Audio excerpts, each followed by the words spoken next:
Despite the passing of so many years, the village looked almost exactly as he remembered it. The fields were still green, the market was still bustling, and the villagers still lived a simple and peaceful life.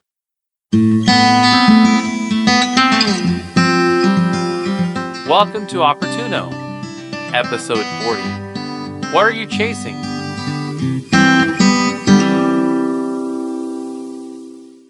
This is the second in a series of what I will simply call conversations. Even though the story is fictitious, the conversations are written as a verisimilitude, meaning the characters, subjects, events, and details may not be true, but are intended to be similar to a real-life story. Now, on to the conversation entitled, What Are You Chasing?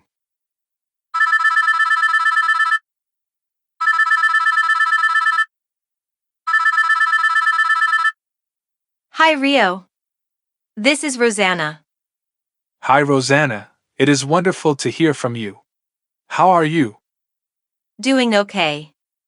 I've just been thinking a lot lately. What about? How time seems to be passing so quickly, and I just want to be accomplishing something worthwhile and make a difference for the better, not only in my life, but in the lives of others. Been there, done that. Those are normal thoughts, especially as we get older and realize that our time on this earth passes quickly. For having had so many opportunities in life, I feel guilty for not being successful. That all depends on how you measure success. In a capitalistic society, it's a common mistake for people to only measure success in the amount of money and possessions they have accumulated. To get your thinking and your life pointed in the right direction, let me ask you, what are you chasing? What do you mean? What am I chasing? Are you chasing fame, fortune, and acquiring possessions? Or are you chasing things that money cannot buy, like true friends, family, and meaningful relationships? To be honest, I've been chasing money for a long time, but that has not worked out, and when I have been able to have some money for a short while, it did not make me happy, as I always wanted more money and more things. I totally understand. I was once in that very same situation, until one day I realized that what I was chasing would determine my destination and determine all my adventures along the way to that destination. At that point, I started to chase things that were not solely based on the accumulation of wealth and possessions, but chase things that would provide me knowledge and truth about the many wonderful things in the world, and chase ideas and concepts that would not only benefit me, but benefit others along the journey of life, mapped out by simply beginning to chase things other than the accumulation of wealth. I think I am beginning to understand what you are trying to show me. My values, whether real or perceived, that I strive to reach, will map out the journey of my life. Yes. You've got it. I can see now why what you focus and act on determines the course of your life's journey. If you focus only on accumulating wealth and possessions, you may acquire them, but miss out on enjoying important things in life. If you focus on gaining wisdom and knowledge, not only to help yourself, but also to help others, then you'll have true friends and wonderful family relationships. Yes, it's sort of like having stepping stones set out before your path. You need to be careful which stepping stone you step on next, as each step will determine not only your destination, but the adventures you will have along the way to your destination. And you know, what I always remind you of is that the fun is in the journey. Following the best choices in life will map out the journey of your life in more meaning and beneficial ways than you could have ever thought possible. Even if you think you've made a bad step forward, if you are focusing on taking the right steps, not only for your benefit, but for the benefit of others, then life truly becomes a constant epic adventure. Thank you, Rio. I'm feeling better already. Believe it or not, I'm feeling better that you're feeling better. I want to tell you a story of someone that left his home village for over 50 years, leaving his village for a career and to make his way in the world. And, at the end of his career, thoughts of his home village, how the community all worked and lived together, came back to him. He remembered that one of the fondest memories he had was preparing and cooking food in a wok and sharing meals with friends and family. To rekindle that love of wok cooking and sharing meals with family and friends, for the last 20 years, he cooked with a wok daily, for friends and family, and became, what I consider, the world's most renowned wok chef. He had those feelings of lost opportunity, as what he was looking for, all those years away from home, he already had before leaving the village of his childhood, having a community of friends and family, and wonderful meals and relationships, centered around home cooking, using a wok. I heard this story entitled, Return to Childhood Village, on a podcast. I'll play this story right now, straight from the podcast. Okay, here's the story. Return to Childhood Village. Ming, a former professor and now an accomplished wok chef, took a flight from the United States to Shanghai, eager to embark on a journey back to his childhood village. The name Ming, spelled M-I-N-G in Chinese, means bright. The story of Ming and his return to his childhood village in China is a heartwarming one, steeped in tradition and rich in cultural significance. After a 5-hour train ride from Shanghai, he reached a small town, where he then took a 3-hour taxi ride to reach the outskirts of the village. Ming's childhood village is located in the countryside of Sichuan province, a region known for its spicy cuisine and love of chili peppers. The use of chili peppers and other bold flavors in Sichuan cooking is a reflection of the region's warm and hospitable people, who love to welcome guests with flavorful and delicious meals. Ming learned to cook with a wok from his grandmother, who was a talented home cook. He remembered her teachings and passed on her wisdom to his family he cooked for, and the many students he taught how to cook with a wok. Cooking with a wok is a time-honored tradition in China and requires skill and patience, but the results are always worth the effort. After a 5-hour train ride from Shanghai, he reached a small town, where he then took a 3-hour taxi ride to reach the outskirts of the village. As he walked the last 4 hours to reach his village, memories of his childhood flooded back to him. He remembered the lush green fields, the bustling market, and the simple and tranquil life that the villagers lived. He wondered how much the village had changed in the 50 years since he left. Finally, he reached his village, and the sight of it brought tears to his eyes. Despite the passing of so many years, the village looked almost exactly as he remembered it. The fields were still green, the market was still bustling, and the villagers still lived a simple and peaceful life. The village market that Ming remembered so fondly has been a hub of activity for centuries, providing the villagers with the ingredients they need to cook and eat. Ming took the time to visit the market and was struck by the vibrant colors, the aroma of spices and herbs, and the sound of vendors haggling over prices.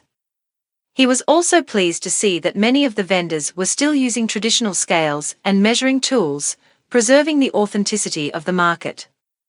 The simple, tranquil and peaceful life that Ming remembered in the village was a reflection of the values that have been passed down from generation to generation in rural China. The villagers live in harmony with nature, work hard to provide for their families, and find joy in the small things in life. Rural village life in China 50 years ago was characterized by simplicity, hard work, and close-knit communities. The villagers lived off the land, growing their own crops and raising livestock for food. The local market was a bustling place where villagers would gather to buy and sell goods, including fresh produce and handmade crafts. In the local market, the most common foods that were sold included vegetables such as bok choy, eggplant, and Chinese cabbage, as well as fresh fish from the nearby rivers and streams. The villagers would also buy ingredients such as ginger, garlic, and chili peppers to add flavor to their dishes. Fruits like oranges, pears, and apples were also available in the market, although they were less common due to the colder climates in some areas. In the gardens, families grew a variety of crops, including rice, wheat, corn, and soybeans. They also grew vegetables such as beans, carrots, and radishes, and herbs like cilantro and scallions. Chickens and pigs were raised for meat, while ducks and geese were kept for their eggs. In addition to these staples, families would also plant their own fruit trees, such as persimmon, apricot, and peaches, which provided them with fresh fruit during the summer months. The villagers cooked using a traditional wok, which was made of carbon steel. The round shape and sloping sides of the wok allowed for quick and even heating, making it an essential tool in Chinese cooking. The villagers would use the wok for stir-frying, boiling, braising, and deep frying, and would cook a variety of dishes, including stir-fried vegetables, soups, stews, and steamed fish. Eating was a communal affair in the village, with families gathering around the table to share meals and stories. The meals were simple and wholesome, and were made using the ingredients they had grown and raised themselves.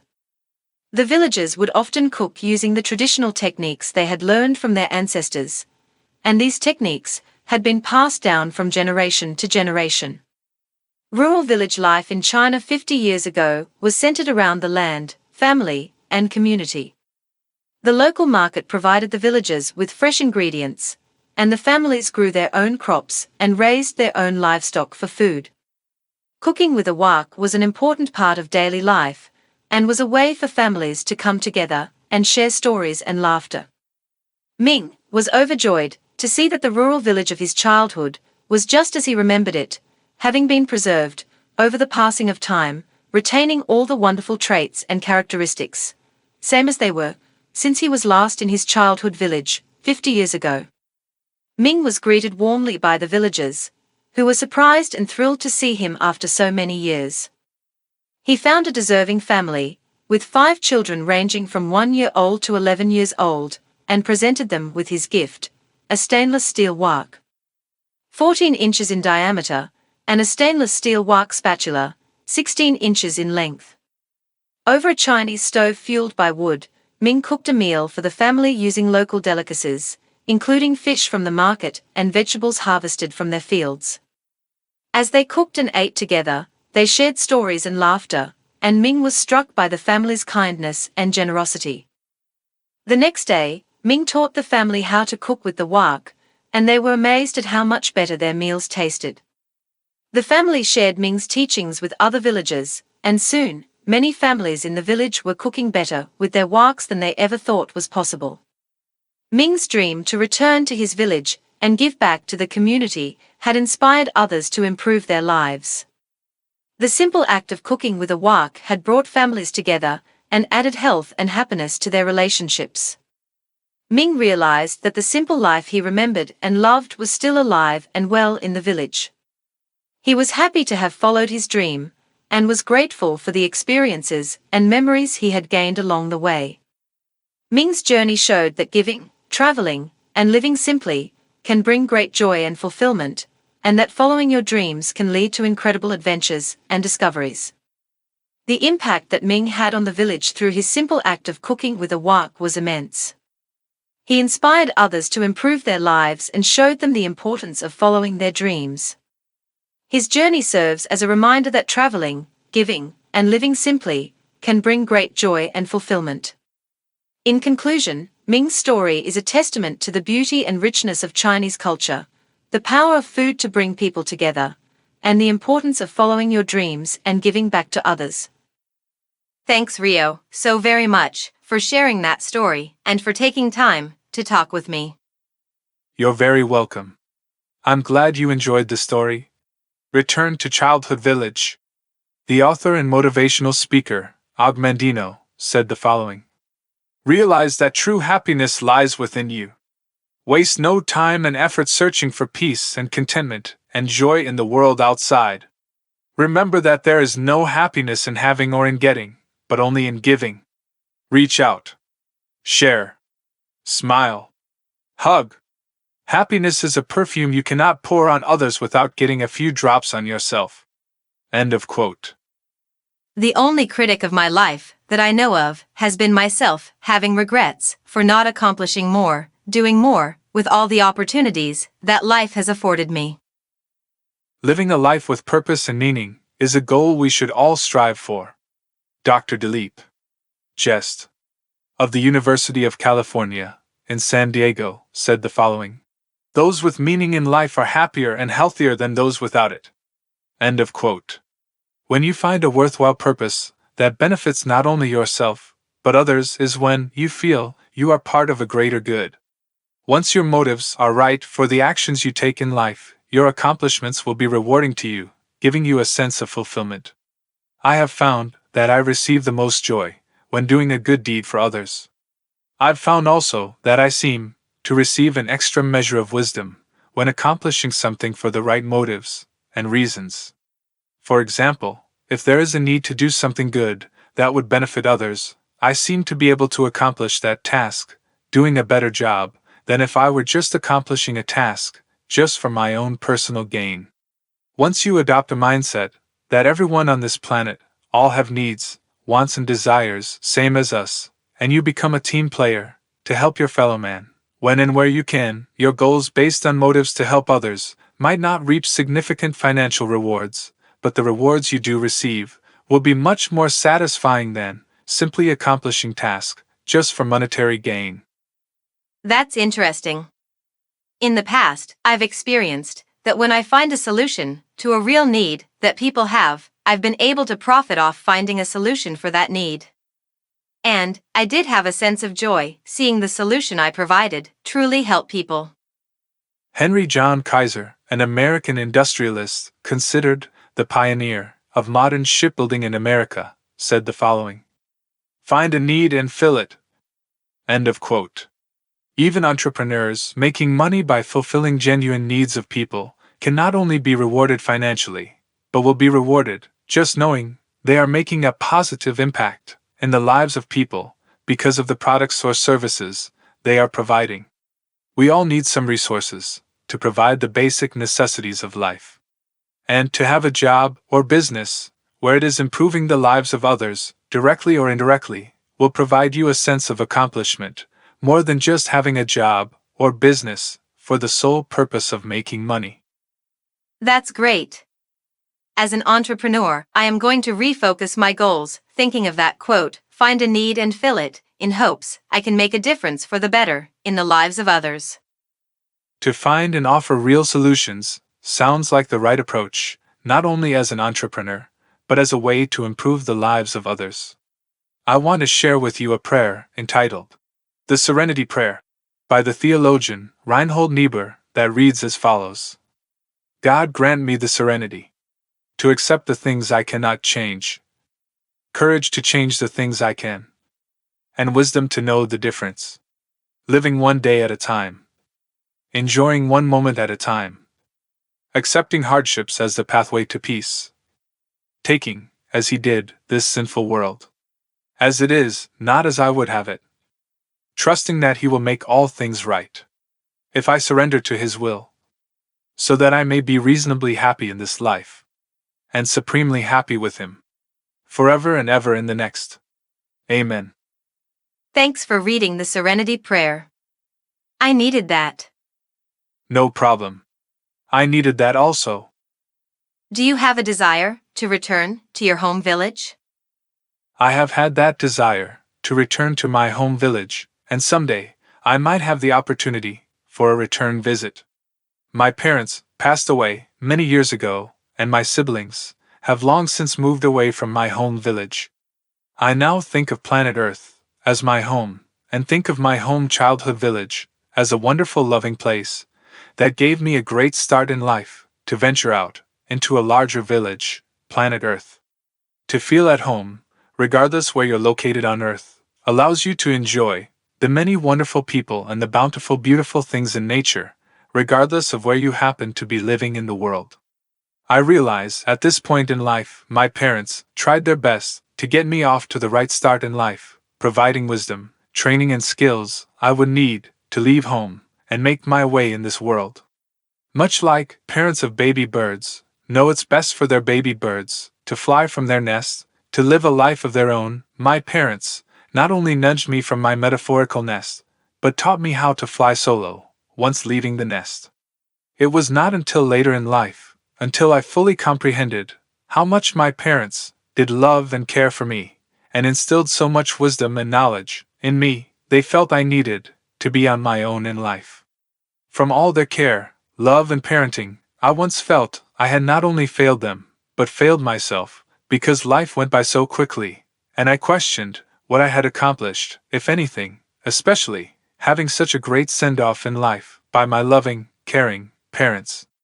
Then I came to the realization that what my parents wanted most in life for me was my happiness, contentment, and well-being, and to be at peace with God, myself, and my fellow man, and that I was never to measure my success by accumulation of money or possessions. I wish, as I'm sure many people do, that I could have realized, much earlier in my life, what things in life were worth pursuing. I'm older now, a little wiser perhaps, but still have much to learn, and many improvements to make, to keep me on the right course, following meaningful pursuits of life.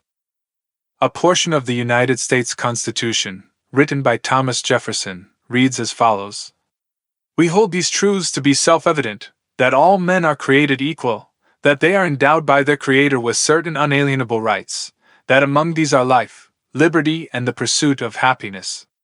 End of quote. Regardless of where you live in the world, I believe, as Thomas Jefferson did, that these rights, expressed in the United States Constitution, are not rights given to us by any government or written document, but rights that should be afforded to every human being. These three life pursuits, life, liberty, and the pursuit of happiness, will go a long way to charting the correct course for our life's journey. If we ever return to our childhood homeland, we may feel a mix of emotions. The Serenity Prayer reminds us to accept the things we cannot change and find the courage to change the things we can. We cannot change the fact that time has passed and that things are different now, but we can change our perspective and choose to find joy and gratitude in the present moment. The Serenity Prayer also teaches us to have the wisdom to know the difference between what we can and cannot change. We may not be able to change the fact that we cannot go back in time, but we can change the way we approach our memories and experiences. We can choose to focus on the positive, on the things that made our childhood special, and carry those with us as we move forward. Returning home can also be a lesson in humility, as the Serenity Prayer reminds us to accept the things we cannot change. We may have left our hometown with grand aspirations and big dreams, but coming back can remind us of our roots and the people who helped shape us into who we are today. It's a reminder to be grateful for the people and places that have played a part in the journey of life, and to approach the future with a sense of humility and gratitude. Ultimately, the experience of returning home can be a lesson in living life to the fullest, as the Serenity Prayer encourages us to live one day at a time, enjoying the present moment and accepting life on its own terms. It's a reminder to appreciate the small things in life, to find joy in the present moment, and to cherish the memories and experiences that have made us who we are. In the case of Ming traveling back to the village where he grew up, his desire was to give and teach the gift of cooking to the people of the village where he grew up, and began doing that by giving a wok and spatula to a family in the village and teaching them how to best cook using a wok. Ming knew how home cooking can change the lives of family members and the community for the better, and knowing that, he had the desire to return to his childhood village to share his wok cooking skills. Even if we cannot go back home, let's all consider planet Earth our home, and make an effort to share our skills, possessions, help, and talents with people all around us, everywhere we go, which will not only make this a better world for others, but will also make this a better world for us. I find it interesting how cooking with a wok played such a vital role in the village where Ming was from. If you only had to choose only one pan to cook with, choose a wok. With a wok, you can stir-fry, cook soups and stews, steam food by using a lid or bamboo steamer basket. You can even stir-fry using water instead of oil, which in effect will steam your food. If you have an oven, you can bake bread in your wok by inserting your wok into the oven. If you have a desire to learn how to cook using a wok, check out the Wok with Talk YouTube channel, spelled WOKWITHTAK,